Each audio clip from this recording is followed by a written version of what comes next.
Ridden reveal करता है कि टॉप 8 टूर्नामेंट सोल्टाई सिटी में होने वाला है और वो भी वहीं पर जा रहा है। ऐश कहता है ये तो काफी अच्छी बात है, मतलब हम साथ में सोल्टाई सिटी जा सकते हैं। राइडन बोलता है बिल्कुल, इससे मुझे एक पार्टनर भी मिल जाएगा, बट उससे पहले क्या हम बैटल कर ले?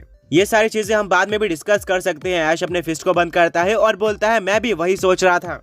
प्रोटॉन वहां पर पहुंच जाता है और दोनों ही पोकेमॉन ट्रेनर्स के रैंक को डिस्प्ले करता है। एक तरफ ऐश केचम 13 रैंक पर था, दूसरी तरफ राइडन रैंक 43 पर होता है। राइडन कहता है कि भले ही मेरे रैंक तुमसे कम है, पर ये बैटल मैं जीतने वाला हूँ, मुझे किसी भी तरह से टॉप 8 में पहुंचना है। ऐश बोलता है मेरे पोकेमॉन्स तुम्हें जीतने नहीं देंगे। फाइनली बैटल शुरू हो जाती है। दोनों ही पोकेमॉन ट्रेनर्स अपने फर्स्ट पोकेबॉल को बाहर निकालते हैं और राइडन पोकेबॉल को बैटलफील्ड में फेंक देता है, जिसमें से काफी एंशिएंट पोकेमॉन बाहर आता है, जिसको देखकर सभी लोग शॉक रह जाते हैं, क्योंकि ये पोकेमॉन और कोई नहीं बल्कि ग्रास और रॉक टाइप पोकेमॉन ट्राईहॉर्न था। ये वही पोकेमॉन है जिसका फॉसिल ऐश ने सोलार सिटी में बाय किया था। ब्रॉक बोलता है अमेजिंग, एक ट्राईहॉर्न। राइडन कहता है ये मेरा one of the strongest Pokemon है और एक बार मैं केव में फंस गया था, वहीं पर मुझे इसका फॉसिल मिला था। रिवाइव करने के बाद ये सच में काफी स्ट्रॉन्ग पोकेमॉन बना है। ऐश कहता है एक्चुअली मेरे पास भी इसका एक फॉसिल है। राइडन रिप्लाई करता है अमेजिंग, मेरे अकॉर्डिंग तो तुम्हें रिवाइव करने के बाद इस पोकेमॉन को अपने पोकेमॉन टीम में जरूर शामिल करना चाहिए। ऐश कहता है हाँ बिल्कुल, ये परफेक्ट मौका था ट्राईहॉर्न की पावर देखने का। बट ऐश अपने फर्स्ट पोकेबॉल से बाहर निकालता है इलेक्ट्रीवायर को, जिसको उसने इसी सिटी के पोकेमॉन सेंटर से विड्रॉ कर लिया था। फाइनली बैटल शुरू हो जाती है। ऐश कहता है इलेक्ट्रीवायर ठंडा पंच के साथ स्टार्ट करो। इलेक्ट्रीवायर बिल्कुल ऐसे ही करता है और वो ट्राईहॉर्न की तरफ बढ़ रहा होता है। काउंटर में राइडन अपने ट्राईहॉर्न को मेगा हॉर्न अटैक यूज करने के लिए बोलता है। दोनों ही पोकेमॉन्स के अटैक टकरा जाते हैं, पर ट्राईहॉर्न का डिफेंस सच में काफी सॉलिड साबित होता है, जिसके चलते उसको ठंडा पंच का कोई भी इफेक्ट नहीं पड़ता। वहीं पर इलेक्ट्रीवायर के ऊपर एक super strong mega horn attack लग जाता है, जिससे इलेक्ट्रीवायर को काफी डैमेज पड़ा था। इलेक्ट्रीवायर पीछे हट जाता है। मिस्टी कहती है कि ट्राईहॉर्न के शील्ड ने उसको बचा लिया।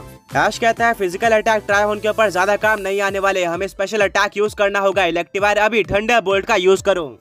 इलेक्ट्रीवायर अपने फुल एनर्जी का यूज करके ठंडा बोल्ट इस्तेमाल कर देता है, जो कि डायरेक्टली ट्राईहॉर्न के ऊपर लगता है, पर सरप्राइजिंगली ट्राईहॉर्न को इससे ज्यादा फर्क नहीं पड़ता है। उसका डिफेंस अनबिलीवेबल था। ऐश कहता है इलेक्ट्रीवायर ऐसे काम नहीं बनने वाला, अभी वाइल्ड चार्ज अटैक का यूज करो। इलेक्ट्रीवायर बिल्कुल ऐसा ही करता है।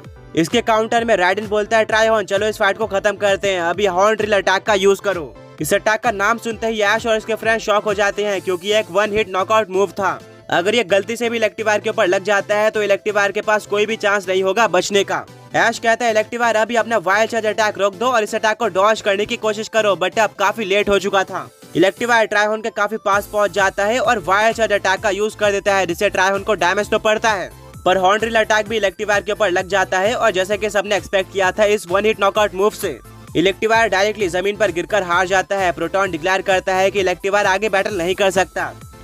इस फाइट का विनर ट्राईहॉर्न है। ऐश का फर्स्ट पोकेमॉन हार चुका है और उसके पास 2 पोकेमॉन्स बाकी हैं। राइडन और ट्राईहॉर्न काफी कॉन्फिडेंट लग रहे थे। मिस्टी बोलते हैं ट्राईहॉर्न तो सच में एक स्ट्रॉन्ग पोकेमॉन निकला।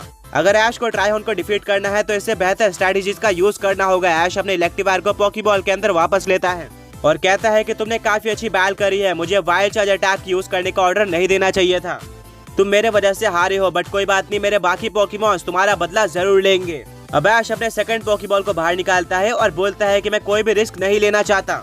म्यूटू बाहर आ जाओ। ऐश ने अपने लेजेंडरी पोकेमॉन यानी कि म्यूटू को बाहर भेज दिया था, जो कि ट्राईहॉर्न को डिफीट करने के लिए पूरी तरह से रेडी था। राइडन बोलता है ट्राईहॉर्न ये काफी स्ट्रॉन्ग पोकेमॉन लग रहा है और इलेक्ट्रीवायर की तरह हम इसे भी कोई चांस नहीं देने वाले, डायरेक्टली स्टार्ट करो वन हिट नॉकआउट मूव यानी कि हॉर्न ड्रिल के साथ। ट्राईहॉर्न दोबारा से हॉर्न ड्रिल अटैक का यूज कर देता है, बट इस बार यह अटैक काम नहीं आने वाला था।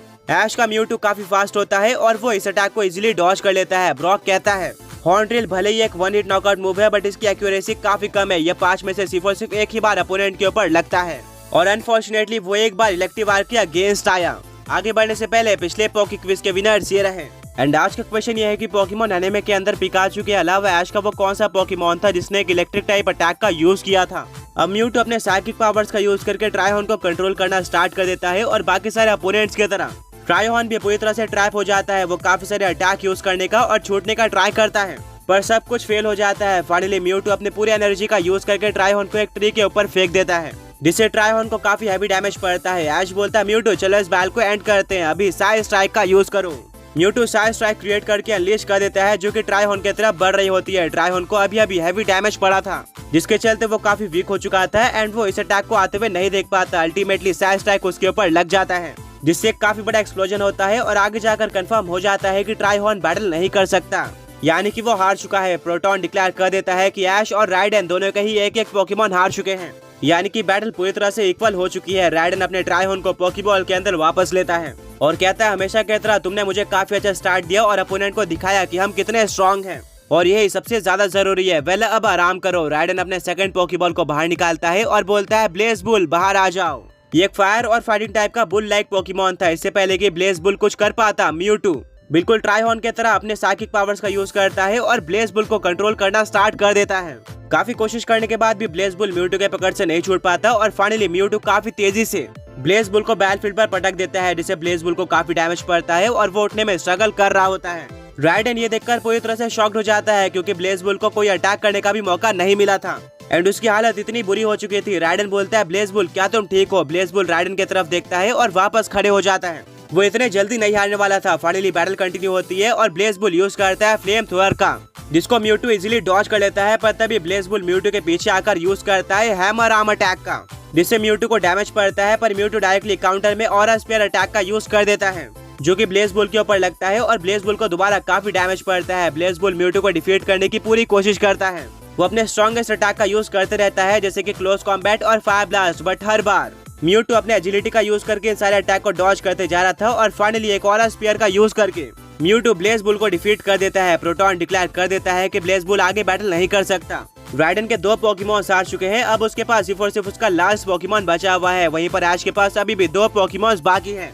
राइडन बिल्कुल भी बिलीव नहीं कर पा रहा था। उसके पोकेमॉन काफी स्ट्रॉन्ग थे, पर म्यूटू ने उनके साथ खेला था, मानो कि वो बैटल भी ना कर रहा हो। राइडन कहता है कि मैंने आज तक इतना स्ट्रॉन्ग पोकेमॉन नहीं देखा था। वेल कोई बात नहीं, अब टाइम आ चुका है मेरे भी सबसे स्ट्रॉन्ग और एस पोकेमॉन को अनलीश करने का। राइडन अपने थर्ड पोकेबॉल को बाहर निकालता है। ड्रेडनॉक्स बाहर आ जाओ। ये एक डार्क और ड्रैगन टाइप पोकेमॉन था और देखने में काफी स्ट्रॉन्ग लग रहा था। मिस्टी कहती है वाव ये पोकेमॉन तो स्ट्रॉन्ग लग रहा है, हो सकता है कि ये म्यूटू को टक्कर दे पाए। बैटल शुरू हो जाती है। ड्रेडनॉक्स यूज करता है ड्रैगन क्लॉ अटैक का, इसके काउंटर में म्यूटू यूज करता है आइस पंच का। दोनों ही अटैक आपस में टकरा जाते हैं और दोनों अटैक की पावर लगभग इक्वल होती है, जिसके चलते किसी भी पोकेमॉन को डैमेज नहीं पड़ता और दोनों ही पोकेमॉन अपने अपने पोजीशन पर वापस आ जाते हैं। राइडन कहता है ड्रेडनॉक्स हम म्यूटू को कोई भी मौका नहीं देना चाहते, अभी डायरेक्टली यूज करो नाइट स्लैश अटैक का।